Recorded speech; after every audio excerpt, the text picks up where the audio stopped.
नमस्कार भैया। विद्या भारती की ऑनलाइन क्लास में एक बार पुनः आप सभी का स्वागत है। आज हम कक्षा 12 के जीव विज्ञान विषय का पाठ 8 पादपों में खनिज पोषण पाठ है वो शुरू कर रहे हैं, जिसका अध्ययन हम करेंगे। पादपों में खनिज पोषण। पादप है चाहे कोई भी जीव जंतु हो, वह अपने पोषण के लिए कार्बनिक व अकार्बनिक पदार्थों पर निर्भर रहता है। कुछ जंतु ऐसे होते हैं जो कार्बनिक हो चाहे अकार्बनिक पदार्थ हो, बाहर से वो ग्रहण करते हैं या अन्य जीवों के माध्यम से या पादपों के माध्यम से ग्रहण करते हैं, वे परपोषी कहलाते हैं। और कुछ जीव जो होते हैं वो कार्बनिक पदार्थों का निर्माण स्वयं करते हैं तथा अकार्बनिक पदार्थों को किसी अन्य माध्यम, मिट्टी से या हवा से, पानी से ग्रहण करते हैं। ऐसे जीवों को स्वपोषी कहते हैं।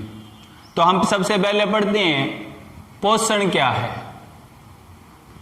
सभी जीव वृद्धि एवं जीवन चक्र को पूरा करने के लिए, अपना जीवन चक्र, अपना जीवन काल पूरा करने के लिए जिन पदार्थों को बाहर से ग्रहण करते हैं, वे पदार्थ उस जीव का पोषण कहलाते हैं। या ये कहते हैं वे पदार्थ जीव का पोषक पदार्थ कहलाते हैं, एक ही बात।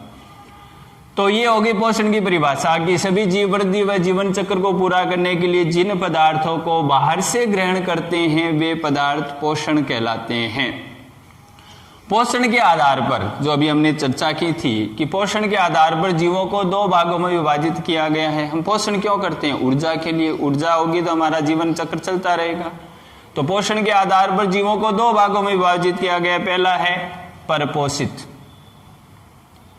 परपोषित किसे कहते हैं? जो जीव कार्बनिक व अकार्बनिक पदार्थों को, चाहे वो कार्बनिक पदार्थ हो चाहे वो अकार्बनिक पदार्थ हो, को बाहरी स्रोतों से ग्रहण करते हैं, परपोषित कहलाते हैं।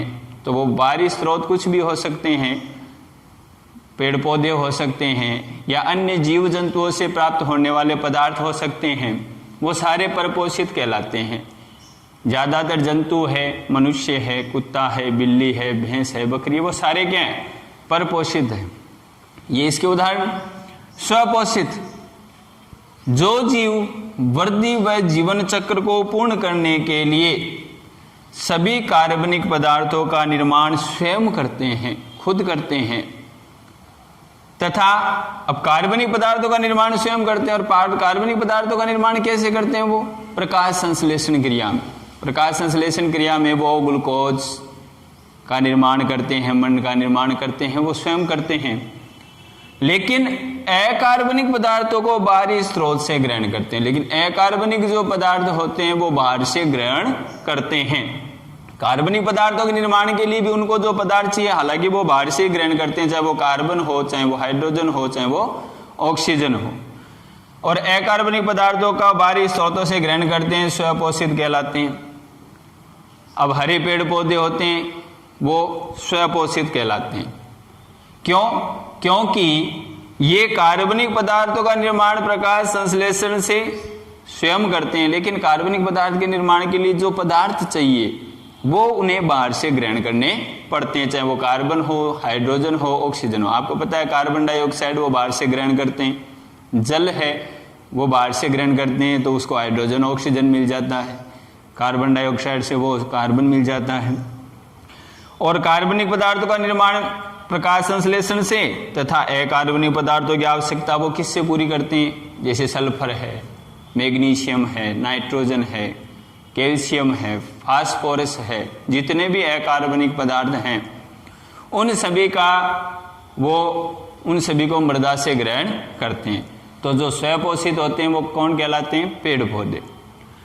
अब पोषक पदार्थों की आवश्यकता पौधे को कितनी मात्रा में आवश्यक है, कितनी उसको आवश्यकता है, अगर वो उसको नहीं मिलेगा तो उसके पादप पर क्या प्रभाव पड़ेंगे, हम इनका अध्ययन करेंगे। इस पाठ में हमें यही पढ़ना है कि कौन सा पोषक पदार्थ पौधे के लिए आवश्यक है, और जो आवश्यक पोषक पदार्थ अगर वो पौधे को नहीं मिले तो उसका प्रभाव उस पर क्या पड़ेगा।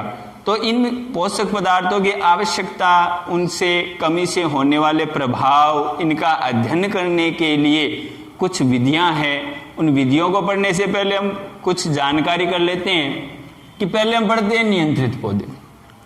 अब पोषक पदार्थों की उपलब्धता को निर्धारण करने के लिए क्या करते हैं, सबसे पहले बालू मिट्टी जो होती है उसको पानी से अच्छी प्रकार धोते हैं ताकि उसमें जो घुले हुए पोषक पदार्थ है वो अलग हो जाए। अब मिट्टी में कोई भी पोषक पदार्थ शेष न रहे, तो बालू को पानी से धोकर सुखाया जाता है। उसके पश्चात प्रयोग के अनुसार उसमें पौधे लगाए जाते हैं। जो धोई हुई मिट्टी है, बालू है, उसको उसके अंदर फिर प्रयोग के अनुसार पौधे लगाए जाते हैं। जिन पादपों को संपूर्ण पोषक तत्व पानी में घोलकर, फिर अब उस मिट्टी में कोई भी पोषक पदार्थ नहीं है, पोषक पदार्थ है उसको बाहर से उपलब्ध कराए जाएंगे आवश्यकता के अनुसार, तो वो नियंत्रित पौधे। अब कोई भी बालू है उसमें सारे पोषक पदार्थ अगर पौधे को उपलब्ध कराएं, उसमें पानी में घोलकर डालेंगे, तो ऐसे पौधे क्या कहलाएंगे, नियंत्रित पौधे कहलाएंगे या नियंत्रण पौधे कहलाएंगे। दूसरे होते हैं अपूर्ण पौधे। अपूर्ण पौधे से हम जो पादप है उसमें किसी भी एक या एक से अधिक पोषक तत्वों की कमी रखते हुए उसको अन्य पोषक तत्व उपलब्ध कराए जाते हैं। एक को या कह देंगे एक पोषक तत्व उपलब्ध नहीं कराया या दो नहीं करवाए, फिर ये देखते हैं कि उस पौधे में उस पोषक तत्व की कमी से क्या प्रभाव पड़ता है, ताकि उस पोषक तत्व की उपलब्धता के द्वारा उसकी जो उससे होने कमी से होने वाले प्रभावों का अध्ययन किया जा सके। तो जिन पौधों को पृथक पृथक पात्रों में, अलग अलग पात्र ले लेते हैं, उनमें एक या एक से अधिक खनिज तत्वों की न्यूनता, कमी में उनको एक या एक से अधिक खनिज पदार्थ उसको कम उपलब्ध कराए जाते हैं, उनकी न्यूनता में उगाया जाता है, और वे पौधे क्या कहलाते हैं, अपूर्ण पौधे कहलाते हैं। और अपूर्ण पौधों के माध्यम से खनिज पौधों की उपलब्धता या खनिज पदार्थों की उपलब्धता, उसके प्रभाव के बारे में अध्ययन किया जाता है। तो पौधों के खनिज पोषकों की आवश्यकता के बारे में हम पढ़ रहे थे। तो पौधों की खनिज पोषकों की आवश्यकता का अध्ययन करते समय जो बालू मिट्टी का हम प्रयोग करते हैं, बालू मिट्टी का प्रयोग करने के बजाय, क्योंकि उसमें प्रयोग करने से कई कठिनाइयों का सामना करना पड़ता है, इसलिए बालू के स्थान पर अन्य माध्यम, अन्य जो संवर्ध माध्यम है उनका प्रयोग किया जाता है। जैसे क्वार्ट्ज। क्वार्ट्ज क्या होता है, सिलिकॉन और ऑक्सीजन परमाणुओं का बना एक कठोर क्रिस्टलीय पदार्थ होता है, या कह दें कि पाउडर होता है सिलिकॉन ऑक्साइड का बना हुआ, SiO2 इसका सूत्र होता है। तो क्वार्ट्ज क्या है, सिलिकॉन और ऑक्सीजन परमाणुओं का बना एक कठोर क्रिस्टलीय पदार्थ होता है, जिसका उपयोग संवर्ध माध्यम में किया जाता है। दूसरा है प्लास्टिक चिप्स। प्लास्टिक चिप्स का मतलब प्लास्टिक का बुरादा कह दें, चाहे प्लास्टिक के छोटे छोटे टुकड़े कह दें, इनका उपयोग भी क्या किया जाता है, संवर्ध माध्यम में उपयोग किया जाता है। इसके अलावा वर्मीकुलाइट अथवा कृत्रिम मृदा जो तैयार की जाती है प्रयोगशालाओं में, और वर्मीकुलाइट का उपयोग किया जाता है। वर्मीकुलाइट क्या है, वर्मीकुलाइट एक खनिज पदार्थ है जो मिट्टी से खुदाई के दौरान निकलता है, जो हल्का भार, इसकी क्या विशेषता होती है, इसका एक तो भार हल्का होता है, दूसरा ये रसायनतः अक्रिय, मतलब किसी अन्य जो रसायन है या अन्य जो खनिज पदार्थ है उनसे ये अभिक्रिया नहीं करता। बंध्य मतलब वो अक्रियाशील होता है, कहने मतलब अन्य पदार्थों से वो क्रिया नहीं करता। अधिक जल अवशोषण क्षमता, और इसकी जो जल अवशोषण क्षमता होती है वो ज़्यादा होती है, और ये उष्मारोधी भी होता है।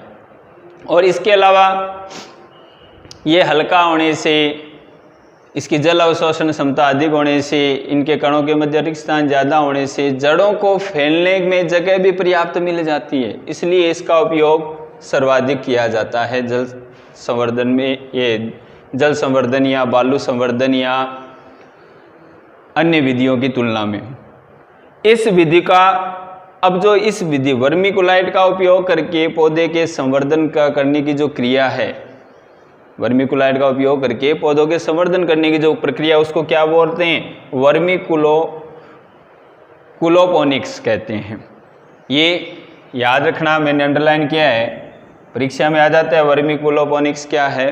तो इसलिए मैंने इसको अंडरलाइन भी किया है कि ये तो वर्मीकुलाइट क्या है, और वर्मीकुलाइट में पौधे संवर्धन करके पौधों में खनिज पोषकों की आवश्यकता का ज्ञात करने की जो क्रिया है उसको वर्मीकुलोपोनिक्स कहते हैं। ये विधि जल संवर्धन प्रयोग की तुलना में ज़्यादा उपयोगी है। मैंने क्यों बताया, अभी आपको ऊपर बताया था क्योंकि इसका भार हल्का होता है, ये रसायनतः क्रिया होती है, बंध्य होता है, अधिक जल अवशोषण क्षमता होती है, उष्ण निरोधी होता है। इसके अलावा जैसे मैंने ऊपर भी बताया आपको कि ये जड़ों को फैलने के लिए इसमें पर्याप्त स्थान मिल जाता है। तो इन कारणों से इसका उपयोग जल संवर्धन की तुलना में इस पदार्थ का उपयोग ज़्यादा किया जाता है। अब आगे हम पढ़ेंगे कि पौधों की खनिज पोषकों की आवश्यकता, कौन से खनिज पोषक की आवश्यकता ज़्यादा होती है, किसकी कम होती है, किसके प्रयोग से क्या कमी हो सकती है, पौधों में क्या परिवर्तन दिखाई देते हैं, पत्तियों में क्या परिवर्तन होते हैं, उसकी शाखाओं में क्या परिवर्तन, फल उत्पादन में क्या फ़र्क पड़ता है। तो इनका अध्ययन करने के लिए, अलग अलग पोषक तत्वों की मात्रा ज्ञात करने के लिए कि कौन से पोषक तत्वों की मात्रा कितनी मात्रा में आवश्यकता है, इनका अध्ययन करने के लिए अनेक विधियां हैं। जैसे बालू संवर्ध विधि है, जल संवर्ध विधि है या भस्म विधि है, उनके हम आगे अध्ययन करेंगे। तो उससे पहले हम ये जान लेते हैं कि खनिज की निर्भरता के बारे में किन वैज्ञानिकों ने बताया था कि खनिज की निर्भरता, कि पौधों के लिए खनिज है वो आवश्यक होते हैं। इसकी निर्भरता के बारे में सर्वप्रथम किसने बताया? 1804 में डी सॉसर ने बताया। डी सॉसर के पश्चात सन 1860 में वॉन सेक्स ने द्वारा इसको प्रतिपादित किया गया। अब हम आगे अध्ययन करेंगे अगले वीडियो में कि क्या अध्ययन करेंगे कि पोषक पदार्थों की, जो पौधों को खनिज पोषकों की आवश्यकता के बारे में हम अध्ययन करेंगे कि कौन से खनिज पदार्थ की आवश्यकता क्या है, उसकी कमी से क्या परिवर्तन होते हैं। तो इनका अध्ययन करने के लिए जो विधियां हैं उन विधियों के बारे में अध्ययन करेंगे। उस विधियों में जल संवर्ध विधि है, बालू संवर्ध विधि है या भस्म विधि है, इनका हम अगले वीडियो में अध्ययन करेंगे। धन्यवाद। जय हिंद, जय भारत।